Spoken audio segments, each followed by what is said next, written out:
hello, avid readers of Christian fiction. I am so glad to be here today. And I'm here with Jenelle Leanne Schmidt, and we are talking about her book, The Echo of the Fae, which is so fun. Um, Jenelle, first of all, let me just welcome you. Welcome to our avid readers group. Thanks for having me. Okay, so first heard about you in this book when I was at Railmakers for the first time in July. And if you see the wait, there we go. I'm backwards. If you Mine see too. if you see it here, this means that it won a Railmakers award. So first of all, why don't you tell us a little bit about that, and then we'll talk about the book. Yeah. So I submitted it. The Realm Awards are every year, and I've kind of been following Realm Makers for a while. And so Echo was eligible because it was published in 2020, and so I submitted it, and then kind of tried not to check my email every day because I knew Yeah. I wasn't going to hear anything until April or May. And then it was a finalist, which was very exciting. And actually, I had a piece of flash fiction that was also a finalist. So then there was like this, do I try to go to the awards banquet? It cost $1,000. I don't know. And we decided not to. We just couldn't swing the funds. But Yeah. but I did get to watch online. And when he started reading, something that I recognized, I was like, yay. So I love that, and that's what they do for the Realm Awards. For the winner, they read the first couple paragraphs or something at the beginning. you submit something for them to read. Yeah. Specific, yeah. So it was so fun. So you tell like people that recognize the books or the authors, you hear the gasp once they recognize. And what category was it that this one? Middle grade fantasy. Middle grade fantasy. So good. Yeah. All right. So tell us first of all, tell us a little bit about yourself, and then you could tell us just how you got the idea for the book. How I got the idea. Okay. So I am a homeschooling mom of 4, and I love to read. I've always loved to read. I always loved to write. And when I was in college, my dad told me, if you're going to be a writer, you should be writing.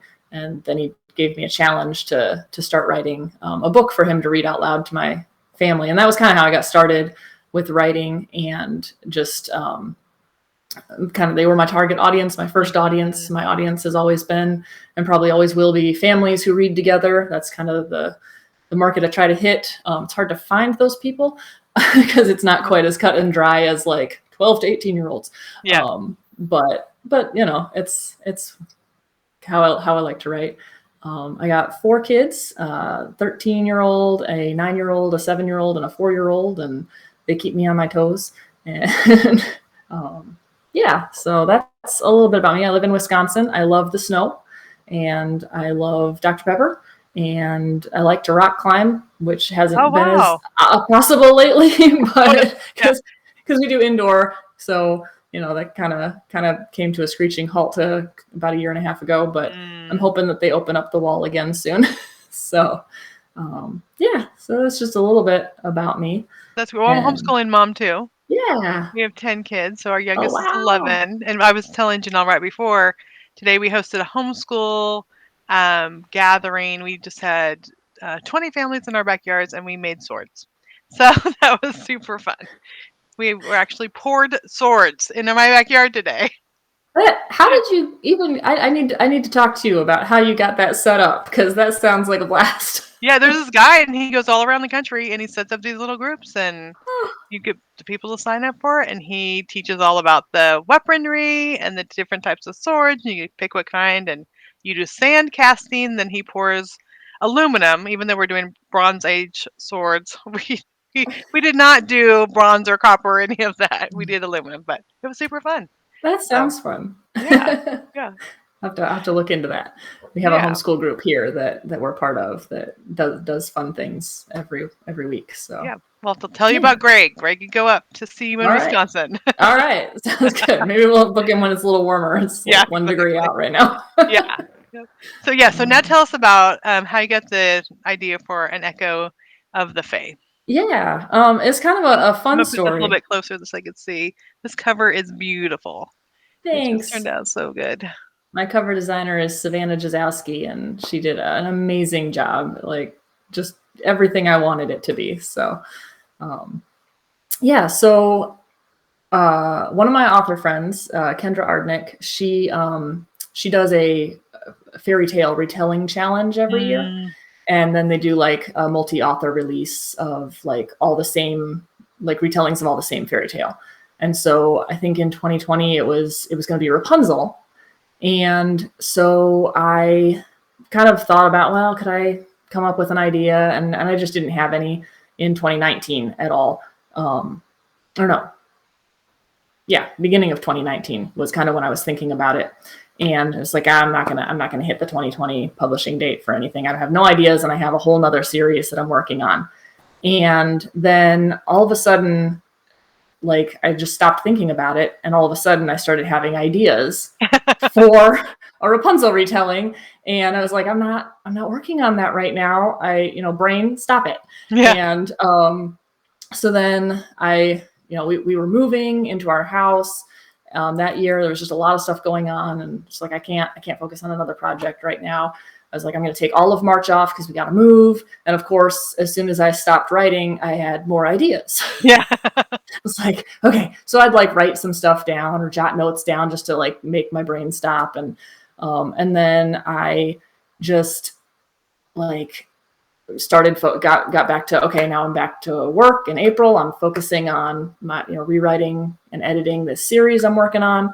And it was a slog for every single word. Mm. I'm trying to write the last book in this series, and I just couldn't. And then I would be like, okay, well, I'll just like sit down and type out a couple of words on this fairy tale thing that has come out of nowhere. And it would just fly, and just like I'd be like 100 words and only 5 minutes had passed. Like, what in the world? And then side note, because it's important later, we help out at Blast, which is kind of like an Awana program at our church, Mm. midweek program, and we're going through the Bible chronologically over like the course of 5 years, and we had gotten to Samuel, so that'll be important in a minute. And so I'm, trying to put this story on hold, and all of a sudden I'm dreaming whole scenes Oh, of the wow. book. And when I wake up, they still make sense, which never happens to me. Yeah. My dreams never make sense, right? And so I woke up, and it's like, that was weird. And so I wrote it down, wrote an outline, like the most intense outline I've ever written. I usually kind of am sort of in between writing an outline and just writing by the seat of my pants. And then I was getting ready one morning for just to go do school and stuff, and was thinking about Samuel because we'd just been talking about him. We were teaching about him, and it's like, man, people in the Bible were really kind of dumb. God, called Samuel 3 times, Yeah. and he didn't realize it. And all of a sudden it was like somebody was knocking on it was like, oh, Lord, am I the idiot here? So then it just kind of like I talked to my husband about it. Well, my husband is more business minded than I am, and if anybody's going to talk me out of, yeah, no, you're crazy, whatever, he would. And so I told him about what was going on, and he was like, I think you need to focus on this fairy tale. Wow. It's like, okay, I am the idiot. So then I just started writing. I have never written anything so fast in my entire life, and I don't feel like I can take any credit for it at all. It really wasn't my story. I wrote that one with God, and he wanted it written. And so that was kind of I love how it. it came together. I love that so much. Okay, so give us I mean, I'm not done with the book yet, but it's so fun. I mean, it's the world you've created, everything's so unique. But give us a premise of what the story is about. Okay, so it is about telling people what my books are about is the worst part of being an author. Okay, I knew this question was going to come up, You and could I'm read never ready the for it. cover to us if you want. Yeah. So it's about a girl named Echo. She's about to turn 13, and she has a very loving family home life. I wanted family to be a big part of the story because family's always been very important to me. And she discovers a family secret that kind of rocks the foundations of her world. She discovers that she has a sister that she didn't know anything about, and this sister is alive, maybe, they don't know if she's alive, but if she is alive, she's in danger and needs to be rescued. And so Echo decides that she's gonna fix what went wrong when her sister was stolen as a baby, and she's gonna rescue her and bring her back. And so she actually ends up learning that fairies exist, that the Fey lands exist, and so she decides she's gonna try to get into the Fey lands to rescue her sister. And yeah, there's a lot of it's There's hard a to do this lot without of spoiling stuff. I know. So I'm like, I'm gonna have her do it because there's stuff going on with mom. I mean, there's just all kinds of Yeah, stuff going on. Yeah. yeah. So There are just well, selkies and there's fairies, and it's cool. So and we'll just have to say you just have to read it, and then yeah, you can know what we're exactly, talking about without giving too exactly. much away. And I Yeah. don't even like to read the back cover copy before I Hmm. start reading a book Yeah. because I usually I can figure out what happens, and I don't want to Hmm. figure out what happens by the back cover Right. copy. So I just love picking up the book, starting the Yeah. book, not even so that's why I'm like, okay, we don't want to give spoilers, Right. but we definitely want to give people a taste for what Hmm. the book's about. Yeah. Yeah, and this gives us a hint, so the cover gives you a hint too Yes. of Yes. something that's happening there. So yeah, so fun. So, and I love how you talked about like you like this type of book. Your books you want to write are for families who love to read, and so Hmm. our oldest is 31 now, which that makes me Hmm. seem really really old. Our youngest is 11, and we've just always loved reading aloud to our kids. We've Hmm. read the Chronicles of Narnia and all this. So if you're that type of family, definitely that loves that, this would be a great book to do read aloud as a family. But if you have an avid reader that's a young adult, like this is also something you could hand over Hmm. to a young adult reader that they're just going to get swept away in it too. So I love that it's something that the whole family can enjoy. But I hear all the time like my daughter or my niece or whoever or nephew or they just are avid readers. So it's like, Yeah. okay, you could add this to the list for Christmas or birthdays or all those sorts of things. Very good. Okay, so I'd love to hear more about your writing journey. Hmm. So tell us a bit like, um, is this the books that you wanted to write, and how did that journey go to getting to having a published book? Yeah, well, Echo is actually my sixth published Okay. book. So I was talking earlier about my dad challenging me to write a story that he could read to my siblings. So it was the summer after my freshman year of college, and he told me that he gave me this challenge and said, and then he kind of sweetened the deal and he said, I'll pay you $1 per page. I want 10 pages a day, Oh, and if you finish it before you have to go back to college, I'll pay you $1,000.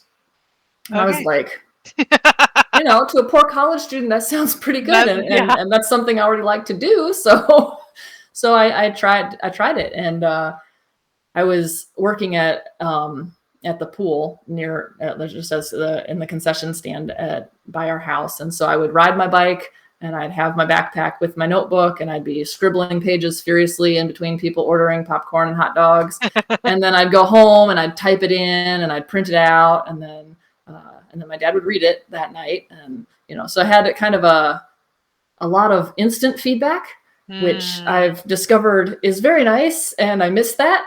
yeah. So as I'm writing, I kind of know if I'm getting off course or if the characters are doing things that people don't like, and my brothers would definitely let me know if they didn't like something, and so So would he I, read it out loud like yeah, that day? yeah, Oh, yeah, wow. yeah, Okay, that day, yeah. okay. Yep, my rough draft in all its Yeah. horrible glory. So yeah, but I did end up finishing it that summer, and then we got it printed, and it was awful. Um, Well, that's pretty but impressive though for just your first draft yeah, and yeah. yeah, no, it was good. But I did end up going back and re-editing and retitling and republishing that story. It's called King's Warrior, and then I wrote 3 more books Mm, in that series to finish out the series. And it's much more of an epic fantasy, swords and battles and yeah. dragons, and it's fun. I like it. But yeah, so then in 2014, I Rugelwood Press was having a contest to rewrite fairy tales, and they were focusing on Beauty and the Beast, and they so it's an anthology with 5 different retellings of Beauty and the Beast in Okay. it. And so this was kind of in the middle. I had published King's Warrior, and I had published A Second Son, which is the second book in that series. And then I was like, oh, I'm gonna try this. Write this retelling and see if I win. And I had just had my third child, my son. And so I was writing in the month after he was born, and I kept joking that this is probably what, like the Renaissance poets felt like being, just like this sleep deprived stupor that I am. And oddly enough, I won. Wow. So I don't know. Once again, I don't know that I can take credit for it. But then I got to work with their editors and get that story published, and then they polished, and then they published it. And I really felt like that gave me a very large step forward in my writing and learning how to write and learning how to edit. And so, I feel like that was kind of a big step, a big milestone in getting to work with some people who really knew what they were doing, who knew the publishing industry, and could help me polish and give me, that kind of feedback. And what's the title for that one? Oh, it's called 5 Enchanted Roses. Oh, awesome. Oh, I have that one here too. Grab the book. Oh, very cool. It's pretty. Yeah. So it's so true about working with editors too. They just, with every editor I work with, I learned something. Oh yeah. And the best editors teach you how to be a better writer. Exactly. I think so. But they don't mess with your voice or your vision for the stories. So it can be hard to find a really good editor, but they are worth every penny. Yes, absolutely. Okay, so and then was it this one next, or was there one? There was. I'm counting. Okay, so there was the 4 books in the Minstrel Song series, and then there was Stone Curse, and then there was I've got a children's book that I wrote. This picture book that came out before Echo did. Yeah. Awesome. So, yeah. Very cool. So, are you working on something else, or? Yes, yes, I am. I've got it's kind of a fantasy gas lamp. So it's not it's not steampunk, because I don't follow all of the steampunk rules. Oh, okay. So I need to know the difference between gas lamp and steampunk. So steampunk is like steampunk. Yeah. I'm trying to wings that fold out, or I don't know. Steampunk is like an alternate look at history. What if we had gone with steam power instead of coal or electric or whatever? And so there's, I don't even know all the rules, but I know that they don't really allow dragons, and they don't really allow wizards or magic. It's kind of like, hey, get your own genre over there. So okay, that's interesting. Because I just read Secrets in the Mist by Morgan Bussey, and it's steampunk, but it had flying cars. Yeah. It had hot air balloons or dirigibles. It had fold out wings. Yep. So it's like technology, but a different technology. Yeah, it is kind of an implausible technology, but a lot of dirigibles, a lot of just kind of goggles. Goggles are a big thing. And then so what gas lamp is there's a little bit more leeway for being in the fantasy genre. So I have a world where there are airships. They're not dirigibles. They're actually they look like sailing ships with wings. Oh, kind of Treasure Planet kind of feel. And they're powered by magic, but nobody really knows how it works. And a lot of people they don't even know that magic exists, but they're being powered by magic, and the magic is accelerating the technology faster than it really should be. So it's kind of interesting, and there's a big war coming. Is there a dragon? No, there aren't any dragons in this one, which is weird. I don't usually write without dragons, but because dragons are the best. Yes, I know. So, it's interesting. There are robots and there are pirates, and it's gonna be fun. And and it's so fun because I was mostly a historical Mhm. reader. Read a lot of like World War II or historical fiction, some contemporary. And now that I've got at Realm Makers, I'm just reading all these books. I'm like, this is awesome. I'm loving it. So Yay! out of like what I normally would have read, but it's super fun. And Yeah. I think so. I just want to encourage other readers out there. We're like, this is really interesting. Jenelle seems really nice. I don't really read that kind of stuff. Try it. It's okay. Like, I think you're gonna like it. Fantasy's cool. Fantasy is cool. It's mostly my older sons that are all into the fantasy and all in Yeah. science fiction and stuff. And now I'm like, okay, I could totally see. Yeah. I could totally see what you're loving. Yeah. Good. So that book that you talked about with the robots and the gas Yeah. lamp, is that how far are you in the process? All 5 books are written. Oh, all 5. Yeah. Wow. I'm And is it planning. also young adult or middle grade Yeah, or it's more upper young adult, I okay. think. Yeah. The characters are older. So they're like 18 going off to they're Okay. basically their country's military academy.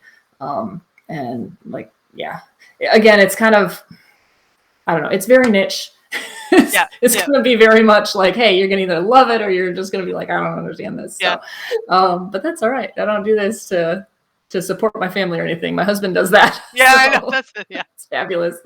Um, but yeah, so that one is, I'm in the process of editing it, and I am hoping to start releasing it in 2023. Okay. Okay. And that one we're actually doing like a rapid release, which is why I'm kind of like holding it back so that we Mm. can get it all edited up and kind of ready so that I can, release them more like 6 months apart instead of 2 years apart. I think I that's think such a good idea because I know as soon as I read a book, I'm like, okay, where's the next one? right, When I right, discover a book. Uh, right, yeah, it's like, wait, I have to wait 6 months or I have to right, wait a year. I mean, that's right. not fun. And I've Mm-hmm. had some people say, I don't even buy them until Mm-hmm. all of them are released because Right. you're going to want to read them. So I think the rapid release, and Yeah. I think more authors are doing that, and Mm-hmm. especially either with smaller presses or self-publishing, they can Yeah. do it like that. Where the larger publisher that just takes a year per book, Right. sort of thing. Yeah. Right. For sure. For sure. So yeah, and we're gonna try to get the audiobooks out right away as well. Hmm. So I've already got my narrator lined up, and he's fantastic. So And that's I'm another thing. excited about it. I buy audiobooks. I always look. If Yeah. there's an audiobook, I'll buy it and listen to it because I could listen to it while I'm doing Right. laundry or cooking dinner or cleaning the Yeah. house. And Well, then you'll be excited because Echo is coming out in an audiobook later this oh, year. oh, very cool. That'll be. Yeah. I already looked. I'm like, it's not an audio, Not but yet. No. I just got into audiobooks last year, and I got my minstrel song series on in audio, and then I think I'm addicted now. So oh, good. Yes. Yeah. Yeah. And are you releasing? Are you going to tell us the titles for the books for next year? Or yeah, so it's the series is called the Turum Archive, and the first book will be the Orb and the Airship, and ooh, then Mantles of Oak and Iron, and then Hearts of Stone and Steel, and I then The like those Prisoner and the titles. Pirate, and Towers of Might and Memory. I like So those titles. They're really good. thanks. Yeah, those are really good. Okay, I'm gonna be looking for those. This gonna be Yeah. great. And then, like, do you have plans for after that, or like, Oh, you probably have so many ideas jotted yeah. down? It's really hard to write as fast as I can come up with ideas. I do Mhm. have a super secret project I can't really talk about. Okay. Um, but that'll be a kind of a retelling. And then I'm working on a Sleeping Beauty retelling. Oh, nice. And I know Echo is going to have a sequel at some point, but Yeah. I have to know what the story is before I can write it. It'll pop up in a dream. Yeah, probably. It'll probably also hijack all my other plans. Yeah, So probably. They're like, yeah, wait, that can't happen. but I was going to do this. Yeah. Um, Awesome. Okay, so now I want to know what are some books that you've really enjoyed. It could be recently or your mhm, favorites growing up or mhm. whatever you want to share, Christian fiction wise. Oh, okay, Christian fiction wise. Well, yeah. Yeah. No, for sure, for sure. I mean, I grew up with Chronicles of Narnia Hmm. and Hmm. and The Hobbit and Lord of the Rings. Those were definitely huge favorites, huge influences on just Yeah. me in general. I also loved John Bybee's The Spirit Flyer series. Okay, I haven't heard of that. Oh, it's so good. It's fantastic. It's about a guy. It's about a kid who finds a magic bicycle, and it's a gift from the Three Kings. And like, it's fabulous. Definitely look that one up. The Magic Bicycle. Okay. Um, let's see. Recently, I mean, the last couple of years, I've been reading a lot of indie books. Hmm. A lot of my friends started publishing, and they're very good writers. So some of my absolute favorites lately. True Silver by DJ Edwardson is really good. Just a lot of it's not necessarily overtly Christian, but he is a Christian, and there's a lot of Christian Yep. messaging and themes, and it's just beautiful. So the second book I'm waiting on. Good. So that one is going to be a long series, and he's not rapid releasing, but I really like. Let's see. I like The Story Peddler by Lindsay Franklin. Oh, yep. Have you read? Finished the series yet? I've just read the first one. I've done the first two. Okay. So Yeah. I bought the third one. I need to get back to it. I had the first one and I read it, and that before the other two were out, and then I got distracted with other things, reading other stuff, and I haven't. And then I own the other two. I just haven't gotten back to reading them. So they're really, really good. And she read one for the second book, audiobook. I think best audiobook. Okay. Yeah. Very cool. Yeah. Very cool. Spice Bringer by Heidi Berkey, H.L. Burke. Okay. That one's fantastic. There's a lot of books I like. I have a blog. Oh, okay. This will be helpful. Okay. with a whole page of recommended reads. Oh, good. Okay. On it, and I also every year do like my top 15 favorite fantasy reads. So those are also good places. I should have looked at that before I came on here. Yeah, you're good. I think I did my top 20. Yeah. And then like after I push publish, I'm like, oh, I forgot that one. And and this year I'm actually making a list of all the books. And I'm writing down my notes now, so I remember, because I'm like, oh, I really like that one too, and I really like that one. So yeah, so I use Goodreads to keep track, and I started last year. I started doing like mini reviews after I finished. So just like I'd finish it, I'd hit finished, and then I would just like type out like a couple of thoughts, like so I'd remember the main character's name and what I liked about it. So then if it made it onto the list, I could just go back and look real quick. Oh, that's a good idea. That was wonderful. It was the easiest top 15 post I've written. I bet. So, yeah, because then I'll find a book like on my nightstand that I'm like, oh, I forgot I read that one too. I loved it. But that's the hard part too, is there's so many great books out there. Even narrowing them down to the top 15 or the top 20.